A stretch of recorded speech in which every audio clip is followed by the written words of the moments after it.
Okay, we're on Baba Kama, Perik Yud Mishnah Chet, 8th Mishnah in the last chapter of Baba Kama. Okay, the Mishnah is going to talk about a very interesting case where when you steal something and then you have to return it. But what do you steal it and return it without the guy knowing about the original owner, really knowing about the theft at all? So when a person steals a spoon, for example, the spoon becomes mine. Okay, I mean not mine, but it's called the kinyan gneva. The thief makes a kinyan on it, and he has responsibility for it until it's returned.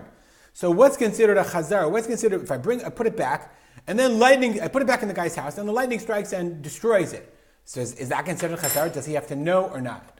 So the Mishnah says that we're going to talk about taleh, about sheep. Okay, so the Mishnah says the following: Oganev taleh min ha'eder v'yachziru. A person steals a sheep from the flock, and then he returned it. Umet onignav. And it dies, or it was stolen. Chayav ba'achrei rayuto. Okay? Meaning, he stole it and it was returned. So we're going to talk about actually, if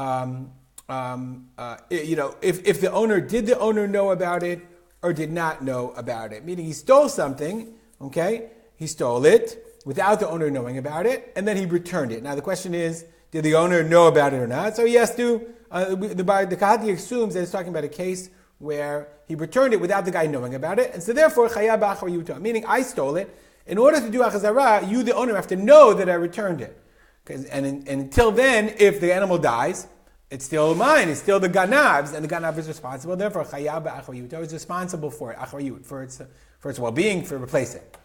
Lo yaldu bali lo b'negavato v'lo b'chazirato. If the owners did not know neither about the stealing nor that it was returned, Umanu etatzom. Now in this case, but they counted their sheep. Ushlei mahi, so they counted, all 30 sheep are there. Meaning you stole the sheep, there were really 29. You put it back, now there are 30. They counted, they have 30. Then patur, then you're exempt. Okay, now there's a long bartunur about this. This bartunur is basically Rav Chizda's position in the Gemara. But we're not going to do that. It's a little beyond the scope of the Mishnah. But what we are going to do is we're going to just give you a brief. The Kahati has a nice explanation of what's going on in this Mishnah. He gives a little sikum according to the Gemara and Baba Kama, but you can learn it. We're not a Gemara share, but we just have to show you. Okay, so there's two possibilities: Geneva ladat and Geneva shelo ladat. So you have four opinions according to the Kahati, the way he explains it. If it was stolen ladat, Rav said, if it's stolen ladat, then you have to give it back tzarich dat. You have to tell the guy that you're putting it back. But if you stole it without him knowing, the Rav says, then as long as he counts and knows that he's not missing anything, he's okay. Okay, that minyan, counting, is poter. That's what the Mishnah says. Okay, that is pshat in the Mishnah. Okay, that if you stole something with his dat, chayab b'achar yuto, then you have to have dat to return it. Whereas if he doesn't have dat, then they did minyan, then you're patur. So that is Rav's position, and there's the most simple explanation in the Gemara, but in the Mishnah. But the halacha follows the position of Rav Chizda, who says that no, if you stole the dat, then as long as he counts it, he knows that it's back. He knows that it was stolen, now he knows it's back. But if it's gneva shelo midat, right, he didn't know it was stolen, and you put it back, you have to actually tell him, minyan is not enough. You have to tell him because you have to have a better shmirah, because now when you stole the animal, it now trained to run away in the different places. It's not like, when shepherds lead sheep, they know where they're supposed to go. The shepherd tells it where it's supposed to go. But if you steal the sheep for a week, and then you bring it back, so the owner has to know to watch this animal specifically. And therefore, if you don't tell him, minyan is not enough. Counting is not enough.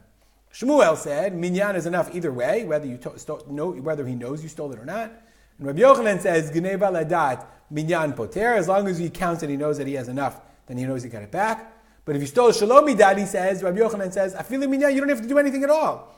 You don't have to, even if he doesn't know. He didn't know it was stolen, didn't know it's back, he didn't know anything. That's okay to return it. Okay, so we have a four-way machloket. Rav is the simplest reading of the Mishnah, and just FYI, Rav Chizda is the psak halacha, is the one we follow, psak halacha. We'll stop here, and we'll dedicate our learning to the memory of my father, Harav Simcha ben Yitzchak Kalman. Where are we? It's in there somewhere. Have a great day.